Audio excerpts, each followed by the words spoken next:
ओम। Acupressure चिकित्सा के माध्यम से अधिक छींक आने पर अंगुलियों के माध्यम से हाथ की 3 उंगलियां जो कि छोटी उंगली, तर्जनी और अंगूठे तीनों को जोड़ के इसको पहले दबाना है, उसके बाद इस पर मसाज करना है।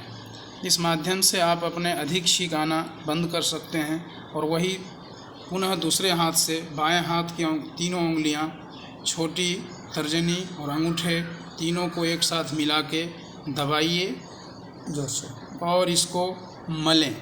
इस तरह से करने से अधिक छींक आना बंद हो इसी जाएगा। तरह पॉइंट्स नंबर 2, LI20 को 100 बार या 120 बार दबाने से बार बार छींक आना, स्नीजिंग, नज़ला, जुकाम, नाक बहना भी दूर हो जाता है। पॉइंट नंबर 3 और 4 को यदि 80-100 बार 120 बार दबाएंगे, साइनस, जुकाम, नाक बंद के कारण सिर में भारीपन इत्यादि समस्या दूर हो जाती है। परंतु परहेज करें, क्या खाएं क्या ना खाएं, पानी कब कैसे पीना चाहिए, इन संबंध में मेरा दूसरे वीडियो देख ले, नीचे डिस्क्रिप्शन में दिया गया है। सभी को ओम नमस्कार प्रणाम।